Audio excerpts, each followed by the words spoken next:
Bonne année à tous, voilà, je vous souhaite plein de réussite, que ce soit dans la vie publique ou dans la vie privée. En tout cas, investissez-vous, continuez à croire à vos idées, travaillez et surtout ne baissez pas les bras, c'est le plus important. Tant que la santé est avec vous, dites-vous que vous pouvez continuer à vous battre pour ce que vous pensez juste. Voilà, car c'est le plus important. Il faut continuer à pouvoir marcher sur ses deux jambes et à avancer et à être fier de ce qu'on fait et savoir ce qu'on fait surtout. Voilà, moi pour ma part, je continue à m'investir dans les différentes causes que je défends depuis le début, c'est-à-dire l'égalité pour tous, hein, puis c'est quand même assez compliqué parce que quand on voit l'époque dans laquelle nous sommes, il y a très peu d'égalité, alors que ce sont les valeurs que notre pays défend, c'est-à-dire la France. Faut pas oublier que l'égalité qu'on cherche tous à instaurer entre les uns et les autres n'existe pas, puisqu'au fond, il y a toujours cette classe qui fait qu'il y a le plus fort et le moins fort. Et ça, il faudrait l'empêcher, en fait. Que les plus forts et les moins forts fassent une alliance et s'unissent pour continuer à avancer main dans la main. Parce que je ne peux pas croire que diviser les classes sociales et diviser les classes politiques ou religieuses puisse nous entraîner vers de bonnes choses. Voilà, parce qu'on a vu ce qui s'est passé ces dernières années, hein, que ce soit en France ou partout dans le monde, on a été assez choqués quand même des résultats, des affrontements, de nombreux attentats aussi qui ont coûté la vie à beaucoup de personnes.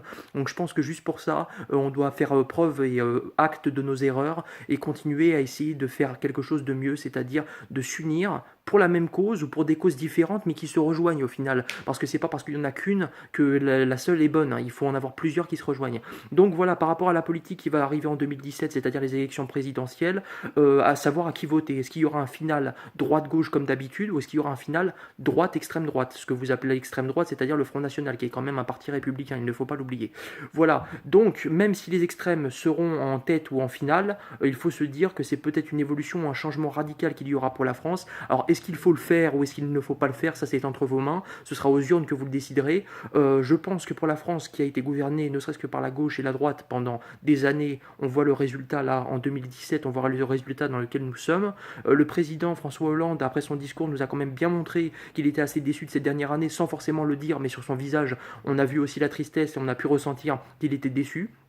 Donc voilà, à nous de voir, ou on continue à voter pour les mêmes personnes sans aucune évolution, ou on vote pour des personnes différentes qui font le même boulot, mais qui agiront différemment au point de vue du pouvoir et de la politique. Voilà, c'est un choix à faire. Après, chacun fait ce qu'il veut, mais il ne faudra pas s'attendre et surtout s'étonner si on a toujours les mêmes personnes au pouvoir et venir se plaindre surtout. Parce qu'on est quand même dans une France qui souffre et une France qui a envie de changement. Et le changement qu'on attendait en 2012, c'est-à-dire le changement c'est maintenant, le changement on a envie de dire c'est jamais. Parce que là, le changement en 2017, on le voit toujours pas.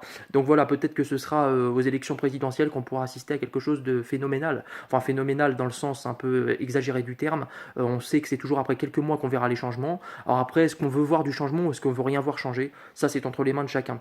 Voilà, en tout cas, je vous souhaite bon courage et surtout, engagez-vous dans n'importe quel parti et continuez à vous battre pour vos idées. Allez, bon courage et à bientôt.